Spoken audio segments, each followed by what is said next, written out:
Good morning, good evening, good afternoon, ladies and gentlemen. My name is Louis, and this is Road Production. Remember, if you like the content, hit it with subscribe, comment, and also share with those who might enjoy this. So before we get into these articles I have for you guys today, let's take a look at these markets. So Bitcoin sitting at 75,000, Ethereum at 2,300, XRP at 143, BNB at 631.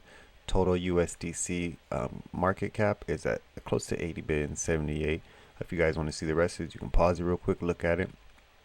All right, moving forward. So the first article I have for you guys today is Michael Saylor strategy acquires 2.5 billion worth of Bitcoin and one of the firm's largest buys ever. Okay. Crypto scammers offer safe patches through Hormuz. At least one ship has been conned already. Almost 80% of Japan's institutional investors plan to buy crypto within 3 years, survey says. Next article I have for you guys is Bank of Korea's new governor signals CBDCs and bank token push, skip stable coins and key address.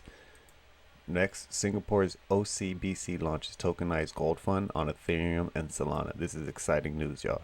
You know, people talk about Bitcoin being gold, but you can't have Bitcoin being gold if they actually put gold on the blockchain. Anyways, moving on.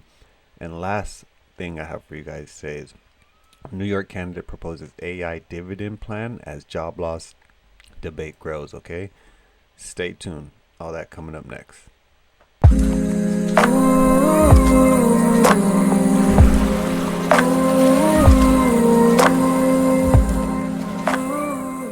Alrighty, so first article I have for you guys today is Michael Saylor strategy acquires 2.5 billion worth of Bitcoin and one of the firm's largest buyouts. So with Michael Saylor and MicroStrategy and all that, they're doubling down. Okay, and a lot of this, like we've covered before, came from their proceeds from the STRC sales. So they're basically doubling down, taking the profit they got from their company and their sales and putting it back into Bitcoin. So Saylor says strategy achieved a Bitcoin yield of 9.5 year to date. So if you're holding with them and you're working with them, you're getting around 9.5%. Okay, not financial advice. Just look into this stuff and understand what's happening here. And they think Bitcoin is going to be a store A value. We're going to cover something later that, in my opinion, doesn't make any sense, but it's up to you. Do your own research and understand what's happening in this market. If you know anything about Michael Saylor's past, I would not be following his footsteps. Okay, so just be aware. This market is very crazy right now. It's very new, so there's a lot of hype. There's a lot of things in this market that aren't going to survive. I'm not saying Bitcoin isn't going to survive, but as a store of value, I don't think it's going to survive. Okay, moving on to the next thing I have for you guys today. So crypto scammers offer safe passages through Hormuz. At least one ship has maybe conned already. So basically, if you guys aren't aware of what's happening with the Strait of Hormuz, it's being blockaded by Iran and I think America in some sorts, but basically Iran is not letting ships through this area unless they verify with them first. But basically, as you guys can see here, ship owners have received fraudulent messages from scammers posing as Iranian authorities and demanding Bitcoin or USDT. So you have to understand something about what's happening right now. I see this as a multi-level prong thing where the Iranian authorities, so I'm not going to say they're good, they're bad. I'm just going to say they're neutral. But what's happening is Iran is going against the world right now, okay? When you're going against America, you're going against the world. That's just how it is. That's just the way the cookie crumbles. But the biggest thing about this is Bitcoin and USDT. And these two payments in themselves are not really like watched over. There's no real regulation behind them. There's nothing there to stop fraudulent things from happening. So that's why they are demanding Bitcoin or USDT, because both of these things, it's legal but illegal. You know what I mean? So it's one of the things about a level playing field. You can't be having people transact on Bitcoin and USD if they're not following the rules. So this is, like I said, a multi-pronged thing where I don't think it's just about, you know, people posing as crypto scammers. I think this has more to do with the, regulation behind Bitcoin and USDT. It's one of the things where you create a problem, you know what I mean? You create the reaction and then create the solution. But we'll see what happens if USDT can start doing their audits correctly and getting the proper paperwork to become a real stable coin, then maybe they'll stay around. But they've said before in their own opinion that they don't want to work with the U.S. regulators. So we'll see what happens. Okay, all right. Just be aware that sometimes these articles aren't what they appear to be. So make sure you guys read them yourselves, come up with your own conclusions. I'm just offering my opinion, and do your research. Okay, all right. Here we go. Moving on. So almost 80% of Japan's institutional investors plan to buy crypto within 4 years, or 3 years, sorry. Survey finds. So basically, remember, we're still at a very pivotal moment. You know what I mean? I still think we're early with some of these assets, especially utility ones, especially the ones that some of these countries are only able to get. You get me? Like, there's certain coins that America can get that other countries can't get, and vice versa.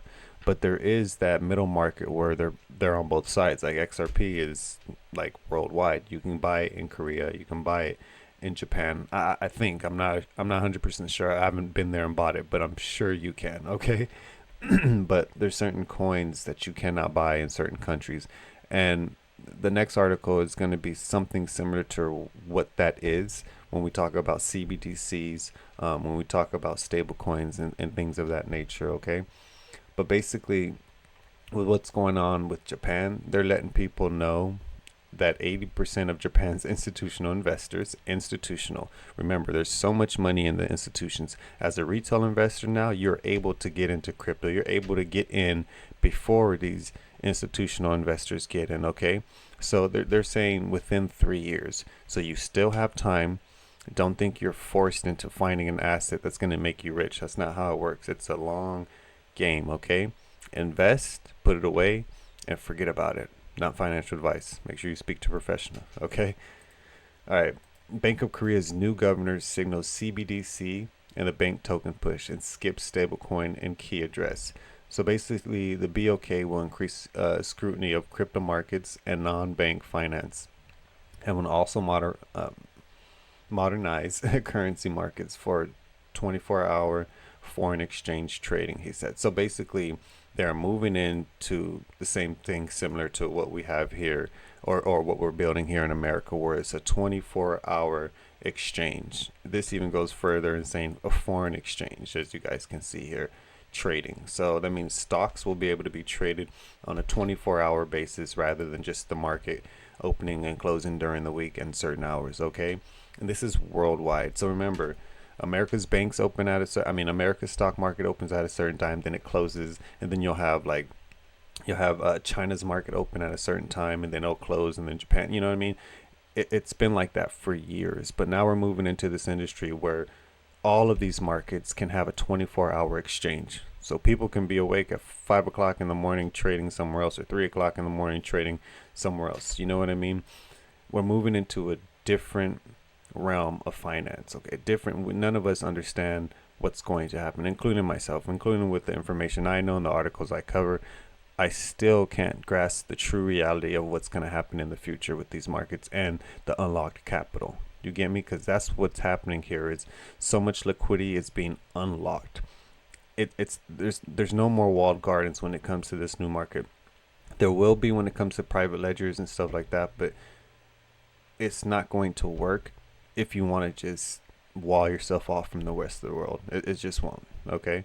But basically, they're skipping the whole idea of a stable coin, okay?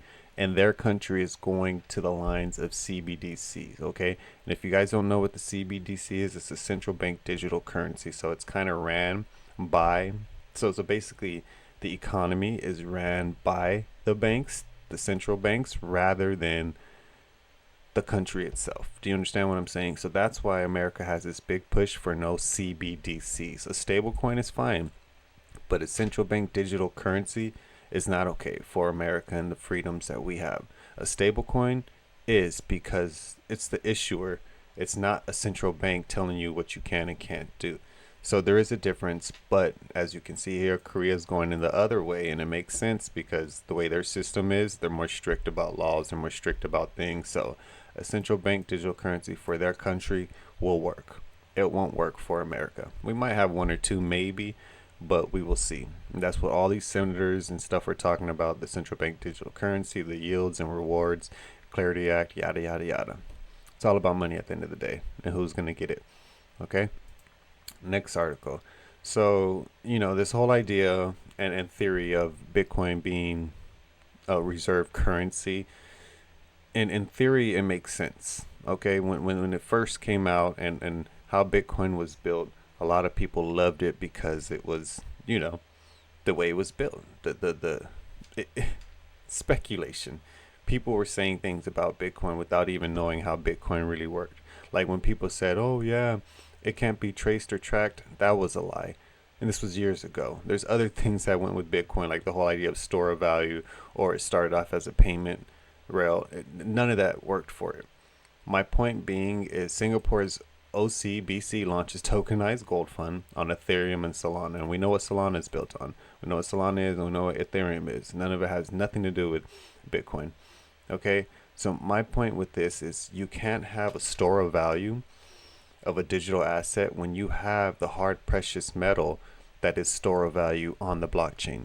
It wouldn't make sense to be like, okay, I'm going to invest in Bitcoin that has no type of backing, no type of like real world asset connected to it. They might be able to do that in the future, but my point with this is if you have gold, which is a real world asset pegged to the blockchain, people I think will feel more comfortable with that than something that was created out of thin air that has no type of backing, that has so many things wrong with it, that so many of these ABC companies have the WEF, you know what I mean? They know what Bitcoin is. They don't want Bitcoin, okay? And you can invest in Bitcoin if you want to, but my point being is understand the future of this finance, of finance, okay? It's not going to be the way it used to be. And this right here is what makes me really not trust Bitcoin or USDT. When you see people and scammers using these products to do stuff, they wouldn't be able to do this with Ripple. They wouldn't. Ripple would shut this down right away. Okay, and that is the point of this. You can't have illicit activities happening on this blockchain or the new world of finance. Okay, that's my opinion. Again, you can roast me in the comments if you want, but Bitcoin, I don't think it's going to survive. But anyways, moving on. New York candidate proposes AI dividend plan as jobless debate grows. So this is a very sad time we live in, but let's look at this real quick. So basically what's going to end up happening is, I don't think this is going to work, but we will see. Basically, DYOR said the plan is designed to respond if AI lifts productivity while concentrating more wealth in fewer hands. The proposal states if AI dramatically increases productivity and concentrates wealth, the American people have a stake in those gains. It also describes the dividend as not a punishment for innovation, but as an insurance policy. Now, it all seems like something good, but this just lines up for the whole idea of a universal basic income. You know what I mean? Or you having to buy an AI robot for it to go to work for you and you get paid for it. You're still gonna have it's pretty wild to think about, and that's why you have to be aware of what's happening in the world right now, not just with finances, but with AI, with technology, and how they're going to start putting this stuff in people's head. They're going to start throwing it out there. And basically, it's like, how much shit can we throw to the wall to see what sticks? That's what's happening with this. So it's like if people start understanding, oh yeah, American people have a stake in these games. No, you don't. Intellectual property, like, no, you do not. But they're playing both sides at the end of the day. Anyways, hopefully you guys enjoy the content. My name is Louis. I'll be back soon. I appreciate the likes and comments, and you guys stay blessed. I'm out. Peace.